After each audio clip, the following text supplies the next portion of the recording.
I'm going to read one of my favorite workbook lessons from A Course in Miracles from the workbook. There are 365 lessons, one for each day of the year. This is lesson 169, and the lesson is, by grace I live, by grace I am released. It's a long lesson, and it's jam-packed with interesting stuff. Here we go. Grace is an aspect of the love of God which is most like the state prevailing in the unity of truth. It is the world's most lofty aspiration, for it leads beyond the world entirely. It is past learning, yet the goal of learning for grace cannot come until the mind prepares itself for true acceptance. Grace becomes inevitable instantly in those who have prepared a table where it can be gently laid and willingly received, an altar clean and holy for the gift. Grace is acceptance of the love of God within a world of seeming hate and fear. By grace alone, the hate and fear are gone, for grace presents a state so opposite to everything the world contains that those whose minds are lighted by the gift of grace cannot believe the world of fear is real. Grace is not learned. The final step must go beyond all learning. Grace is not the goal this course aspires to attain. Yet we prepare for grace in that an open mind can hear the call to waken. It is not shut tight against God's voice.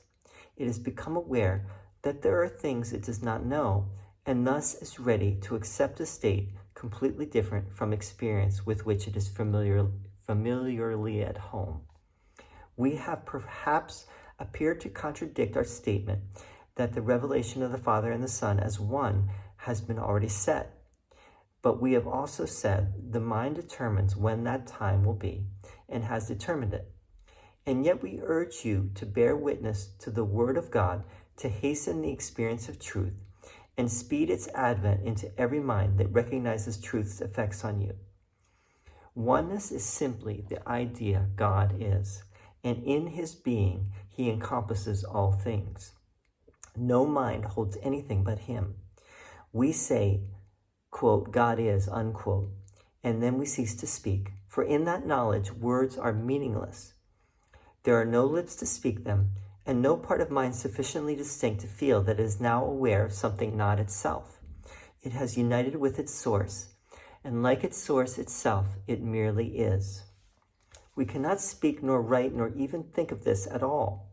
It comes to every mind when total recognition that its will is God's has been completely given and received completely. It returns the mind into the endless present, where the past and future cannot be conceived.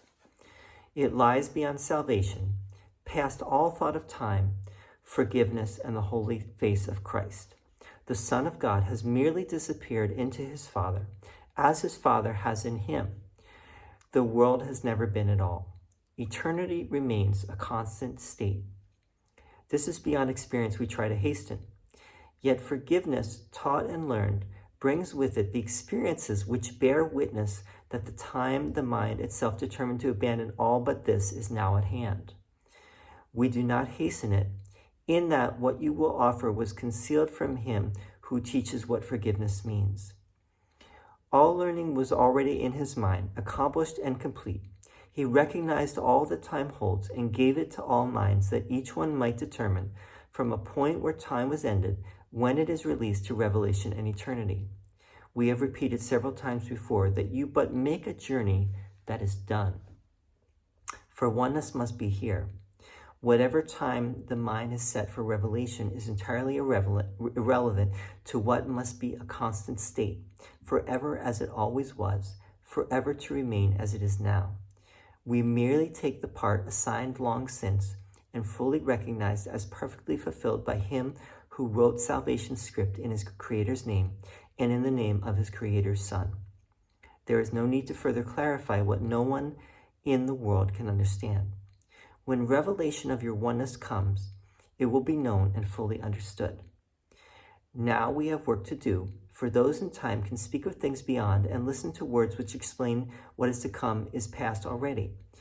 Yet what meaning can the words convey to those who count the hours still and rise and work and go to sleep by them? Suffice it then that you have work to do to play your part. The ending must remain obscure to you until your part is done. It does not matter, for your part is still what all the rest depends on. As you take the role assigned to you, salvation comes a little nearer each uncertain heart that does not beat as yet in tune with God. Forgiveness is the central theme that runs throughout salvation, holding all its parts in meaningful relationships. The course it runs directly and its outcome sure. And now we ask for grace, the final gift salvation can bestow. Experience that grace provides will end in time, for grace foreshadows heaven, yet does not replace the thought of time but for a little while. The interval suffices. It is here that miracles are laid, to be returned by you from holy instance you receive, through grace in your experience, to all who see the light that lingers in your face. What is the face of Christ but his who went a moment into timelessness and brought a clear reflection of the unity he felt, an instant back to bless the world?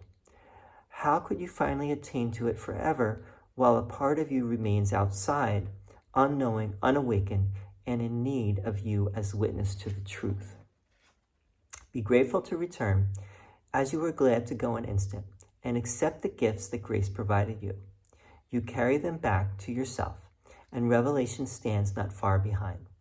Its coming is ensured. We ask for grace and for experience that comes from grace. We welcome the release it offers everyone. We do not ask for the unaskable. We do not look beyond what grace can give. For this, we can give in the grace that has been given us. Our learning goal today does not exceed this prayer. Yet in the world, what could be more than what we ask this day of him who gives the grace we ask as it was given him? By grace I live, by grace I am released. By grace I give, by grace I will release. Okay, this is an amazing passage. By grace I live, by grace I am released. By grace I give, by grace I will release. Grace here really refers to the holy instant. It's a moment of revelation. It's a moment of going beyond the world as we know it, as we see it through the senses, and seeing the real world for a moment, seeing the reality of existence, if just for a moment. That's all we need, right? And then we come back and our face reflects heaven. Our face reflects what we have experienced in that moment of grace. It could be just a moment. It could be longer than a moment, right? But it's really just a moment, a moment in time, right? And then that has an impact on everything. That changes everything, right? That, and I'm sure that most Course in Miracles students, most people that are on a conscious spiritual path have had moments like this. Otherwise, they wouldn't be on the path at all, probably, right? They have had this experience. Probably everyone has, whether they consciously are aware of it or not, but they've had a moment of grace. They've had a moment of seeing beyond the veil. They come back and they have something to share that is of great value to a world in which there is so much seeming pain and suffering, guilt, fear, despair, all these things. The person who has received grace realizes that all those things are not real, and comes back from that state of grace to bring that awareness to others. And that is a great gift, the greatest gift. Now, this passage also pretty clearly, there are pockets of resistance to the idea in the world of Course in Miracles. There are definitely those who are resistant to Ken Wapnick and his firm stance on this idea of non-duality, that the Course is ultimately teaching this pure non-dualism, that really don't get caught up in the words. The words that Jesus is using throughout the Course are fairly dualistic in most cases, and a lot of times it seems as if there is definitely a distinction between God and God's creations, including Christ.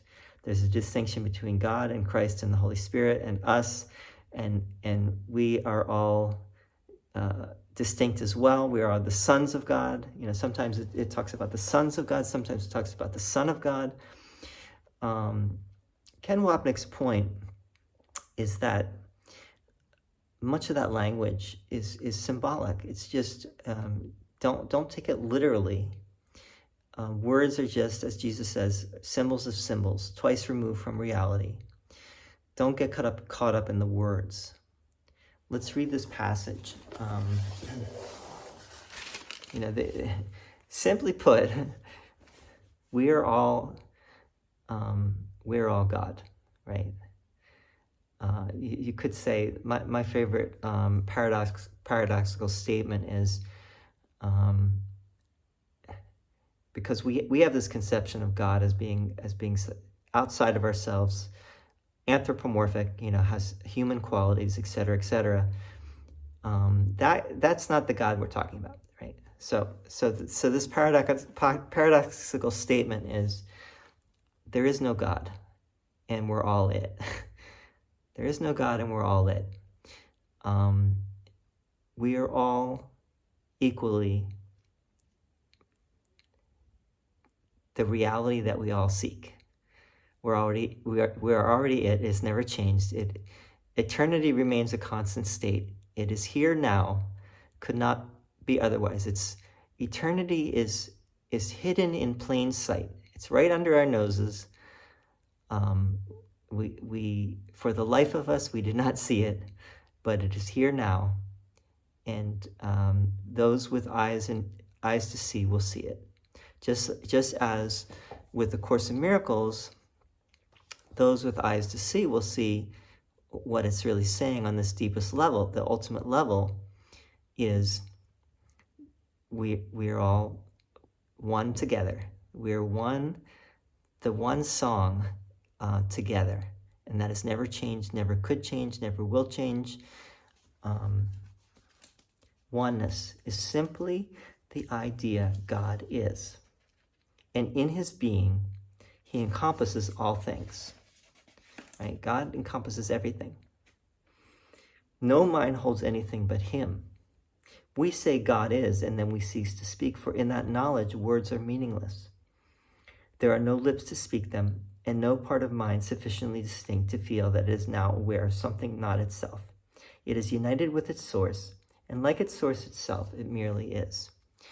So theologically speaking, the only thing that you can really say that is true about God, you could say, is God is. You can't really say anything else. God is.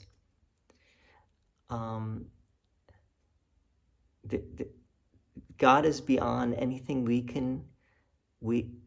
any words, any concepts that we can even, begin to imagine, begin to fathom. It's completely beyond our understanding. Think again of what Jesus is saying. It's the complete opposite of everything we have been led to believe and what we think we know here. It's the complete opposite. It's the complete reverse. Think about how mind-blowing that is, right? We cannot speak nor write nor even think of this at all.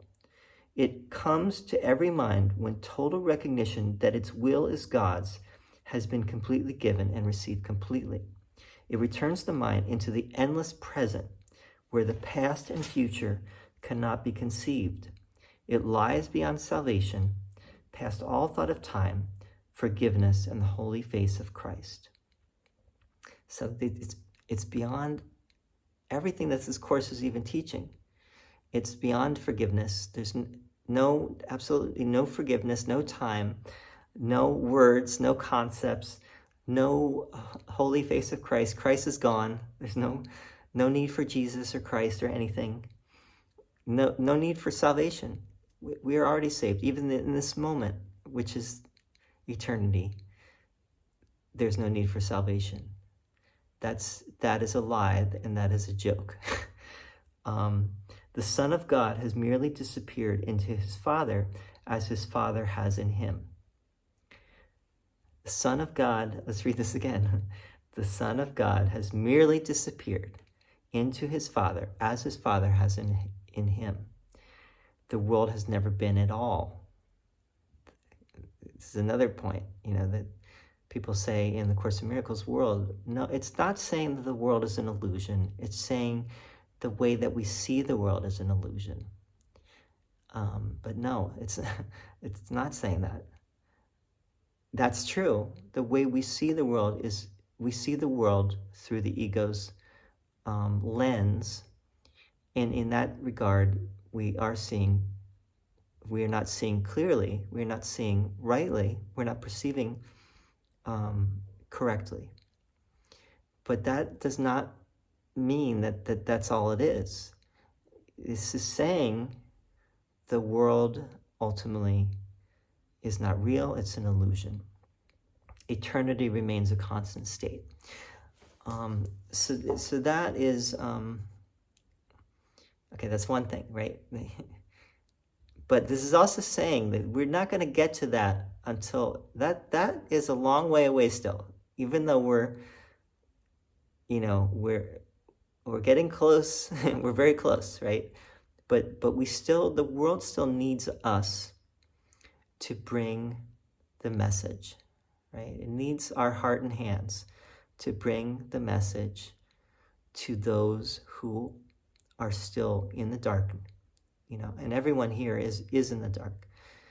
But those who have A Course in Miracles or something like it are not as much, right? You're not, Jesus says throughout, you are not now wholly insane. You're not completely insane. You have the Course, you have a guide, you have a guidebook, right?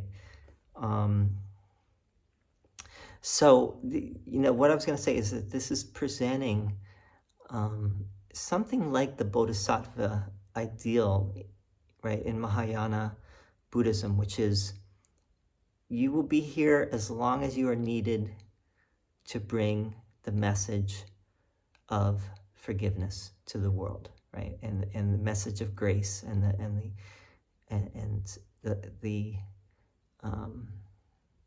hope and light and joy to others.